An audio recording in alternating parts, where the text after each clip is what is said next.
चलिए बच्चों, point chapter new, the chapter name is reconstitution. ठीक है, और क्या होता है बच्चों रिकॉन्स्टिट्यूशन? सबसे पहले हमें ये बात पता होनी चाहिए बच्चों, बेटा हम लोगों ने पढ़ लिया कि सर पार्टनरशिप होती है। हाँ सर, पार्टनरशिप तो होती है सर। बेटे उस पार्टनरशिप में एक एग्रीमेंट होता है, रिटर्न एग्रीमेंट, डीड होती है, पार्टनर्स मिलकर के बनाते हैं। हाँ सर, वो भी पता है बच्चों।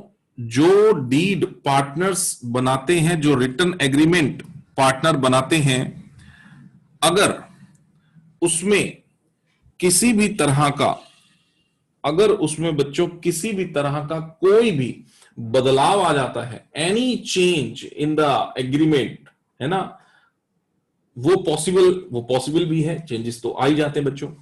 तो किसी भी तरह का कोई भी चेंज अगर वो रिटर्न एग्रीमेंट के अंदर आता है तो उस पर्टिकुलर सिचुएशन को हम क्या बोलते हैं बेटा? रिकॉन्स्टिट्यूशन। उस चेंज का आना, एनी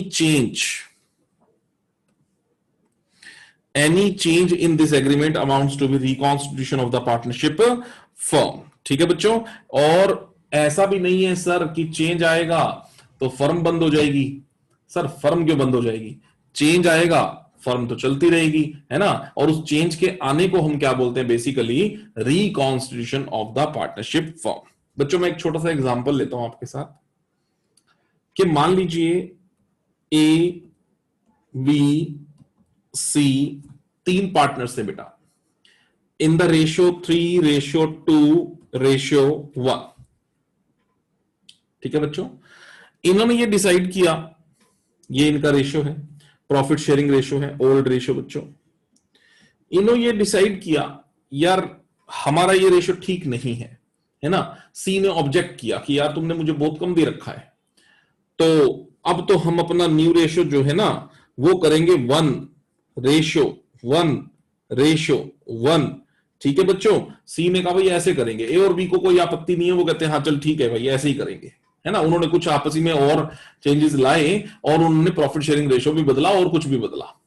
ठीक है बच्चों, तो ये जो चेंजेस आए हैं ये प्रॉफिट शेयरिंग रेशियो से कंसर्न्ड, इसको बोलेंगे ये एक सिचुएशन है। इस पर्टिकुलर सिचुएशन को भी हम क्या बोलेंगे? रिकॉन्स्टिट्यूशन। ठीक ऐसे ही बच्चों ये तीन पार्टनर्स हैं, डी एक नया पार्टनर कहता है यार मुझे भी बिजनेस में ले लो, मैं भी तुम्हारे साथ बिजनेस करना चाहता हूं। ठीक है बच्चों, और ये कहते हैं आओ जी आओ, वेलकम, आप भी आ जाओ।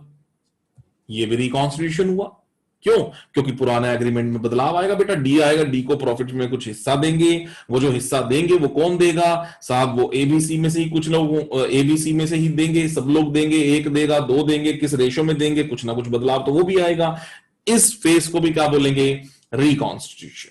ठीक है, अच्छा तीन पार्टनर्स थे, सी कहता है सर मुझे आपके साथ बिजनेस नहीं करना, मैं तो अपना जो है आपके बिजनेस में से रिटायरमेंट लेना चाहता हूं। डी क्या कह रहा था बेटा? एडमिशन लेना चाहता हूं। सी क्या कह रहा है बच्चों? रिटायरमेंट लेना चाहता हूं। भाई जो कुछ भी जो मर्जी लेना चाहता हो, एडमिशन हो, रिटायरमेंट हो, व्हाटएवर, इस फेज को भी क्या बोलेंगे? रिकॉन्स्टिट्यूशन। ठीक है बच्चों, और दो फॉर्म्स मिल करके बिजनेस करना चाहें जिसको हम एमलगमेशन बोलते हैं, तो दो फर्मों का मिल जाना, ज्वाइन हो जाना, उसको भी क्या बोलते हैं? रिकॉन्स्टिट्यूशन। और अगर कोई पार्टनर एक्सपायर हो जाए तो बेटा तब भी तो फर्म के जो रिटर्न एग्रीमेंट है उसमें कुछ चेंजेस आएंगे ना, तो डेथ वाली सिचुएशन को भी बेटा क्या बोलेंगे?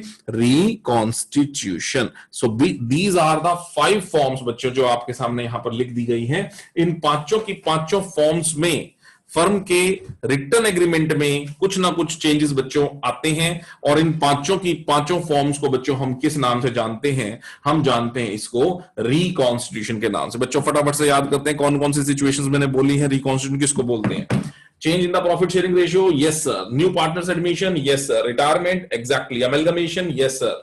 और and the last one is the death of a partner. These 5 scenario, these 5 phases, these 5 situations are the situations that creates reconstitution.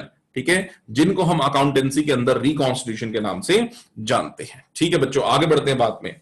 अच्छा, ओल्ड रेशियो होती है पार्टनर्स के पास? हाँ सर।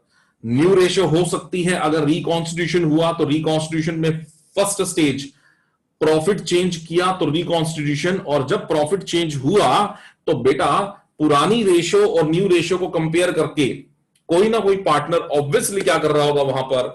सेक्रीफाइस। और कोई ना कोई पार्टनर ऑब्वियसली बेटा वहां पर क्या कर रहा होगा? गेन। ये हम कैसे वेरीफाई करते हैं? हम ओल्ड रेशियो में से अगर न्यू रेशियो को माइनस करें। आइए बच्चों जरा सीखते हैं क्या कहना क्या चाहता हूं बच्चों। देखो, ये आपके सामने मैं एक क्वेश्चन ही सॉल्व कर देता हूं। एग्जाम्पल नंबर 1, एबीसी बेटा 3 पार्टनर्स हैं और यहां बेटा सॉल्व है, बट मैं साइड बाय साइड दोबारा सॉल्व कर रहा हूं ताकि आपको क्लैरिटी हो जाए। ये लीजिए, एबीसी 3 पार्टनर्स हैं जिनका प्रॉफिट शेयरिंग रेशियो आपस में 2:2:1 का है। They decided to change their ratio to equally. ये बच्चों इनका ओल्ड रेशियो था, 1:1:1, ये इनका न्यू रेशियो है। फाइंड गेन और सेक्रीफाइस। ये चाहते हैं सर ये बताओ गेन हुआ है या सेक्रीफाइस हुआ है, इस टॉपिक में हम बात करना चाहते हैं। तो बेटा अगर मैं ओल्ड में से न्यू रेशियो माइनस कर दूं, पुराने में से नया हिस्सा माइनस कर दूं किसी भी पार्टनर का, और आंसर आ जाए पॉजिटिव, ठीक है, आंसर आ जाए क्या? पॉजिटिव, तो इसका मतलब उस इंसान का पुराने वाला हिस्सा बेटा बड़ा था, नया वाला हिस्सा उसका छोटा है। ठीक है ना, बड़ी चीज में से छोटी चीज माइनस करते हैं तभी पॉजिटिव रिजल्ट आता है ना बेटा। पॉजिटिव आंसर आ गया, इसका मतलब वो बंदा कौन है? सेक्रीफाइजर। आओ मैं प्रूव करके दिखाता हूं, जरा बातचीत करते हैं ए पे बात करते हैं बेटा। ए का अगर मैं बात करूं आपसे, ए का बच्चों ओल्ड वाला शेयर जो था वो था 2/5। देखिए आप जरा, ओल्ड में 2/5 था क्योंकि 2:1, सो इट्स 2/5। एंड ए का न्यू वाला क्या बच्चों? 1/3। एग्जैक्टली सर, न्यू वाला सर 1/3 है, ओल्ड वाला 2/5, न्यू वाला 1/3। जरा एक बार एलसीएम लीजिए, 15 is the LCM. 5, 3, 2, 6 minus 3, 5. It's 1/15. Okay, yes, it's positive. वैसे पॉजिटिव बोलते बड़ा डर लगता है आजकल भाई, है भाई? पॉजिटिव बोलते बड़ा डर लगता है, सुनते हुए डर लगता है ना। चलो कोई बात नहीं, चलो आराम से बोलता हूं, पॉजिटिव है। ए का आंसर आया 1/15 प्लस में, प्लस बोल दो, ए का 1/15 आया प्लस में। इसका मतलब बेटा ए का पुराने वाला हिस्सा बड़ा था, नया वाला हिस्सा बच्चों छोटा है। ठीक है ना, क्योंकि बड़ी चीज में से छोटी चीज माइनस होती है तभी पॉजिटिव आंसर आता है ना, प्लस में आंसर आता है ना। तो इसका मतलब ही इज सैक्रिफाइसर। इसका पहले वाला बड़ा हिस्सा था, बड़ा में से इसने छोटा, अब वाला छोटा हिस्सा है। ठीक है, ही इज अ सैक्रिफाइसर। ऐसे ही बात करो बी पे, बेटा बी का हिस्सा पुराने वाला सर 2/5, ये तो सेम ही चल रही है बात बच्चा। 1/3 सेम बेटा बात चल रही है, वही सेम 15 एलसीएम लूंगा, वही सेम 6, वही सेम आपका 5, वही सेम 1/15 प्लस में। इसका मतलब इसका भी पुराने वाला हिस्सा बड़ा है बेटा, नया वाला हिस्सा छोटा है। Who is he is also सैक्रिफाइसर।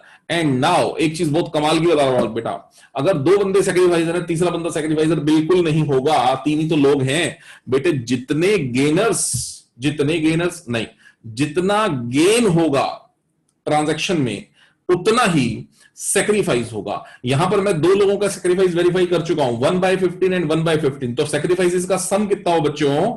2/15।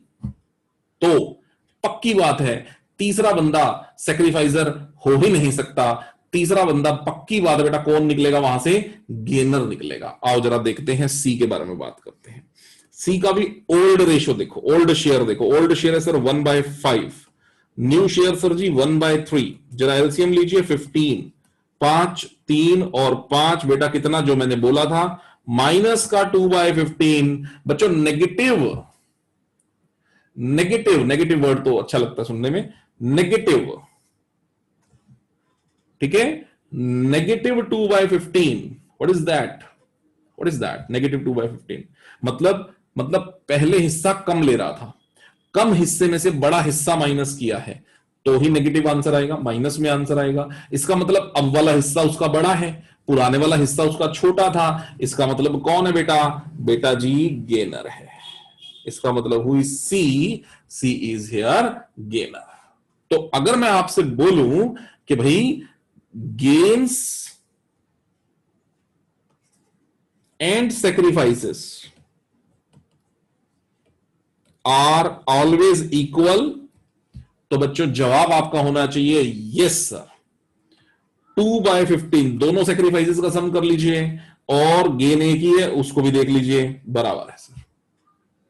अगर बेटा गेन 2 होते, सेक्रीफाइस 1 होता, तब भी आपके ऊपर ये बात लागू होती थी बेटा, गेन तब भी किसके बराबर आएंगे, सेक्रीफाइसेस के बराबर आएंगे ही आएंगे, गारंटी है। गेन का सम ऑलवेज सेक्रीफाइसेस के सम के बराबर होता है। ये एक छोटा मोटा पॉइंट था बेटा। यहां पर अब आप इसको फॉर्मूला कह लो तो फॉर्मूला कह लो sir, sacrificing ratio is equal to old ratio minus new ratio. अगर आप इसको फॉर्मूला कहना चाहते तो आप कह सकते हो, है ना। अगर यही मैं रिवर्स कर दूं तो गेनिंग रेशियो क्या हो जाएगा, new ratio minus old ratio. क्योंकि गेन के केस में क्या होता है बेटा, नया वाला हिस्सा बड़ा होता है, पुराने वाला हिस्सा छोटा होता है। तो gaining ratio is equal to what, new ratio minus old ratio. Sacrificing ratio is what, old ratio minus new ratio.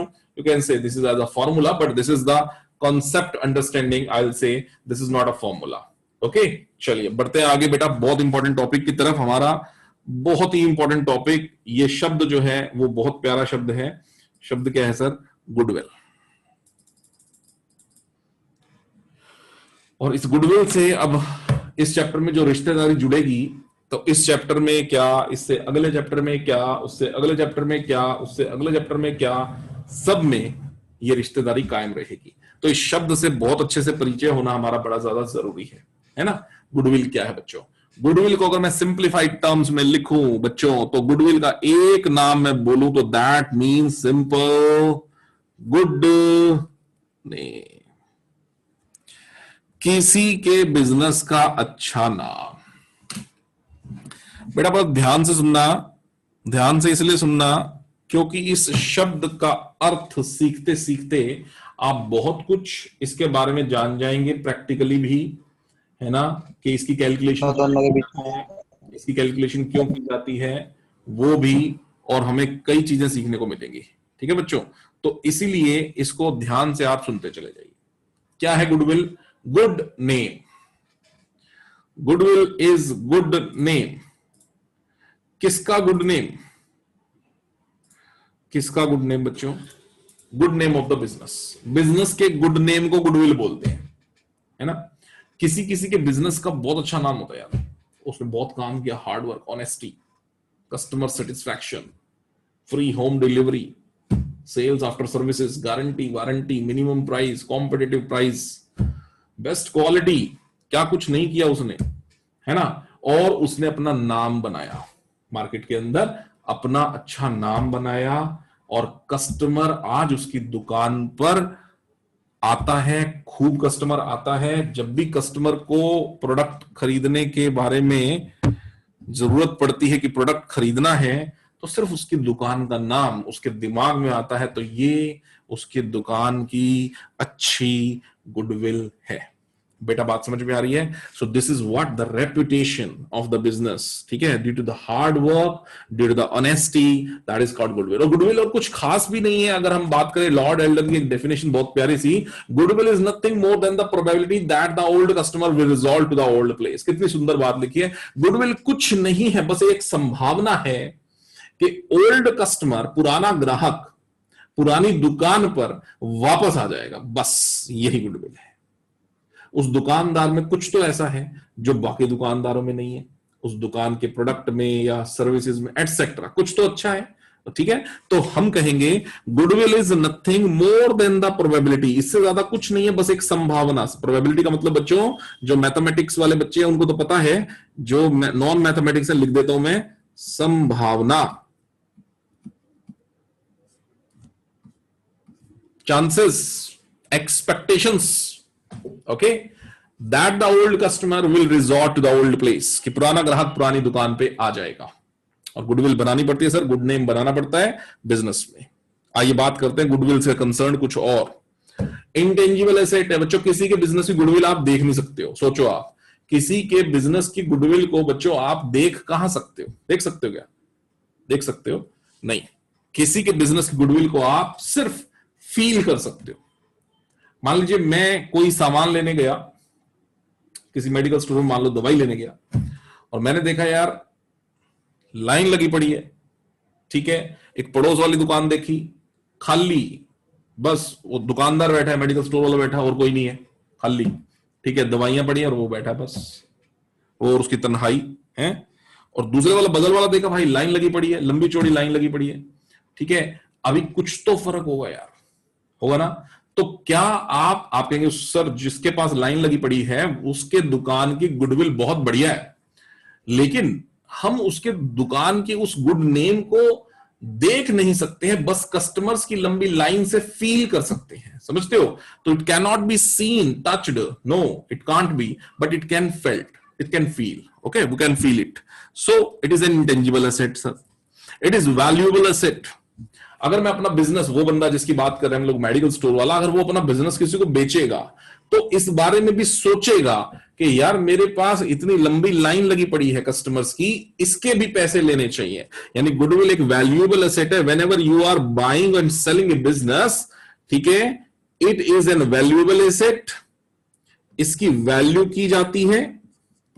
अगर हम अपना बिजनेस बेच रहे हैं तो गुडविल की वैल्यू ली जाती है, गुडविल के पैसे चार्ज किए जाते हैं। और अगर हम किसी का बिजनेस खरीद रहे हैं तो गुडविल के पैसे फिर पे किए जाते हैं, यानी बिजनेस के साथ गुडविल की भी अमाउंट की कंसिडरेशन होती है। So if you want to enter into a running business, an established business of anybody, any partners and existing partners, you have to pay the amount of capital. आपको capital का पैसा देना होगा, साथ के साथ आपको एक और अमाउंट देना होगा जो उसके बिजनेस की गुडविल की वजह से आप उनको दोगे। That is the goodwill amount, ठीक है बच्चों। तो जब हम चैप्टर पढ़ेंगे एडमिशन तो आप देखेंगे कि गुडविल का पैसा नया पार्टनर लेकर के जा रहा है। जब हम बात करेंगे रिटायरमेंट तो हम देखेंगे कि एग्जिस्टिंग पार्टनर जब बिजनेस को छोड़ के जाता है तो गुडविल जो उसने बनाई थी बाकियों के साथ मिलकर के अपने बिजनेस की, वो उसके पैसे लेकर के जाएगा। So yes, it is a valuable asset. It helps in earning the access profit. Yes sir, अगर हमारे बिजनेस की जबरदस्त गुडविल है तो ये मदद करता है हमारे बिजनेस की, क्या, किस चीज की मदद? कि हम और एक्स्ट्रा प्रॉफिट कमा पाए। वो कैसे? क्योंकि गुडविल अच्छी होगी तो कस्टमर जुड़े रहेंगे, कस्टमर जुड़े रहेंगे सर सेल बढ़ेगी, सेल बढ़ेगी तो प्रॉफिट अपने आप बढ़ेगा। तो यस, एक्सेस प्रॉफिट कमाने के लिए गुडविल हेल्पफुल है। इट्स वैल्यू फ्लक्चुएट्स, वैल्यू बदलती रहती है बेटे। अगर आज किसी के बिजनेस की बहुत अच्छी गुडविल है तो आप ये कंसीडर नहीं कर सकते हो कि कल भी वही रहेगी, परसों भी वही रहेगी और हमेशा उसके बिजनेस की इतनी जबरदस्त अच्छी गुडविल बनी रहेगी। आप ऐसा नहीं सोच सकते हो बेटा। गुडविल एक ऐसी इंटेंजिबल एसेट है जिसकी वैल्यू बदलती है, डिपेंड करती है कि उसके बिजनेस का कस्टमर डीलिंग आज कैसा है, कल कैसा था, क्वालिटी ऑफ द प्रोडक्ट, वही सारी बातें जिनकी वजह से गुडविल बनी थी, घट भी सकती है उन सब चीजों की वजह से। तो ये डिपेंड करेगा वो सभी फैक्टर्स जो हैं जिनकी वजह से गुडविल बनी थी वो सब कंटिन्यूटी में है कि या फिर नहीं है, ठीक है। तो इसकी वैल्यू फ्लक्चुएट होती रहती है। इसकी वैल्यू तभी करोगे जब पूरा बिजनेस बेचोगे, ठीक है, या खरीदोगे। अब बेटा मैं अगर आपको बोलूं कि वो जो दुकानदार का मैंने भी एग्जांपल लिया आपके सामने मेडिकल स्टोर वाले का, बच्चों मैं अगर आपसे पूछूं कि वो दुकानदार सिर्फ अपनी गुडविल, ओनली गुडविल, किसी को बेच सकता है क्या? तो बेटा जी आंसर आएगा नो सर। सर खाली गुडविल कैसे बेचेगा? सिर्फ गुडविल बिजनेस का अच्छा नाम कैसे बेच देगा? कुछ केसेस में हम समझते हैं कि फ्रेंचाइजी दे दी जाती है। अब जैसे हम कहें कि सर डोमिनोज फ्रेंचाइजी अलॉट करता है, ठीक है, अपने नाम के पैसे ले लेता है, वो एक अलग बात है इन स्पेशल केसेस में। लेकिन अगर हम बात करें कि इस मेडिकल स्टोर वाला ये अपनी गुडविल देगा क्या? अरे भाई पूरी दुकान अगर कोई ले रहा होगा तो यस, तो गुडविल उसके साथ गुडविल के पैसे भी वो चार्ज करेगा, दुकान भी जाएगी और गुडविल उसके नाम ट्रांसफर हो जाएगी, जो अब नया बंदा दुकान को लेगा। ठीक है ना? तो goodwill is valuable only when the entire business is sold और परचेज्ड। लेकिन हम सिर्फ दुकान से उसकी गुडविल को अलग करके गुडविल को ही खाली बेचना चाहें तो इट इज नॉट पॉसिबल। ठीक है बच्चों, ये भी ध्यान रहे। It is difficult to find out the exact value of goodwill. बिल्कुल सही बात है बच्चों, कई मेथड हैं, कई मेथड बच्चों जिसकी मदद से हम इस चैप्टर के अंदर गुडविल को वैल्यू करना सीखेंगे। एक मेथड आएगा एवरेज प्रॉफिट मेथड, ठीक है बेटा। एक मेथड आएगा सुपर प्रॉफिट, एक मेथड आएगा कैपिटलाइजेशन, और कैपिटलाइजेशन फिर दो पार्ट्स में डिवाइड होगा, capitalisation of average profit and capitalisation of super profit, यानी कुल मिला के 3, तीसरे में फिर 2, यानी कुल मिला के 4। ठीक है, मेथड है आपके लेवल पर। फिर आगे हायर लेवल पे बात करें तो और भी आते हैं गुडविल के वैल्यू करने के मेथड। ठीक है, एक एनवीडी मेथड आता है, आगे हम बात करेंगे। तो कहने का मतलब है गुडविल को वैल्यू करने के मेथड्स हैं, बट हर मेथड में गुडविल का आंसर सेम आएगा ऐसा नहीं है। गुडविल की वैल्यू बच्चों एग्जैक्ट नहीं कैलकुलेट की जा सकती, पहली बात, और हर मेथड से गुडविल की वैल्यू अलग अलग आती है। तो it is difficult to calculate the exact value of goodwill. ठीक है बच्चों, चलिए अब कुछ और बातें करते हैं आगे हम गुडविल के टाइप्स के बारे में। यहां तक बच्चों सबको क्लियर है तो एक बार ओके लिखिएगा जरा। यहां तक क्लियर है तो एक बार ओके लिखिएगा। तो गुडविल की बेटा जी जब वैल्यू करते हैं तो टाइप्स ऑफ गुडविल वैल्यू तो करेंगे आगे। टाइप्स ऑफ गुडविल कितनी तरह की है बेटा, पहला टॉपिक, अब ये टॉपिक आ गया हमारा। तो अगर हम बड़ी ही इंटरेस्टिंग से यहां कुछ बात करें तो गुडविल ना बेटा 3 तरह की होती है, 3 टाइप्स की हो सकती है। कैसे? एक डॉग की नेचर की, एक कैट के नेचर की, और एक रैट के नेचर की। तीनों को मैं अलग अलग समझाता हूं आपको। देखो, डॉग टाइप गुडविल की वजह से आप किसी से सामान खरीद सकते हो। सर कैसे? बेटे कई बार ऐसा होता है कि आप किसी दुकान से सामान खरीदते हैं, है ना? अब उस इंसान ने अपनी दुकान वहां से चेंज करके किसी और जगह पे ले ली, तो आप फिर भी उसी बंदे से सामान लेते हैं। उसने फिर दुकान चेंज करी, उसने कहीं और ले ली, आपके घर से दूर। आप कहते हो भाई लेना तो तेरे से ही है सामान, आप फिर भी उससे लेने चले जाते हैं। तो बेटा आप किसके साथ अटैच्ड हैं? उस दुकान के ऑनर के साथ। आपको इस बात से कोई फर्क नहीं पड़ता कि उसकी दुकान कहां लोकेटेड है ना? वो हाउसिंग बोर्ड में है या वो आपके जो है ओल्ड हाउसिंग बोर्ड में है या वो सेक्टर 13-17 में है, आपको फर्क नहीं पड़ता। आप कहते भैया जहां भी है, ठीक है, हमने तो तेरे से सामान लेना है। बेटा आप उस दुकान की लोकेशन से आपको प्यार नहीं है, आप अटैच्ड हो उस दुकानदार के साथ। ठीक है, हो सकता है उसका कंपेटिटिव रेट हो, अच्छा रेट हो सकता है उसके प्रोडक्ट की क्वालिटी से आप इंप्रेस हो सकता है आपका उस पर ट्रस्ट है कि भाई अगर जो है सामान खराब निकल आएगा तो आप उसको आराम से रिटर्नेबल बेसिस पे सामान वो आपको देता है, आप उसको वापस कर सकते हो। कोई भी वो गुण हो सकता है उस दुकानदार का, ठीक है, लेकिन आप उस दुकानदार से इंप्रेस्ड हैं, कहने का मतलब ये है। तो आप बेटा उसकी दुकान से सामान डॉग टाइप गुडविल की वजह से लेते हैं, क्योंकि जो डॉग होता है वो भी अपने ऑनर के साथ अटैच्ड होता है। बात समझ आ गई बेटा? ये डॉग टाइप गुडविल है, एक बात। दूसरा कैट टाइप गुडविल। अब उसके लिए पहले कैट की नेचर पता होनी चाहिए। बेटा बिल्ली का क्या स्वभाव होता है? बिल्ली की क्या नेचर होती है? बिल्ली जो होती है ना वो मालिक से अटैच नहीं होती, मालिक के घर से अटैच होती है। ठीक है, मान लीजिए हमारे घर में बिल्ली आती है, सपोज, है ना, हम लोगों ने घर शिफ्ट कर लिया, बिल्ली साथ थोड़ी ना आएगी, कभी भी नहीं आएगी। बिल्ली का अटैचमेंट उस लोकेशन के साथ है, उस घर के साथ अटैचमेंट है। बात समझ रहे हो? कोई और यहां रहने आ जाए भाई, उसका वो फिर भी घर में आएगी। यानी उसको इस बात से कोई फर्क नहीं है कि घर में कौन रहता है, उसको बात से इस मतलब है कि मुझे इस घर में आना है। Is that okay?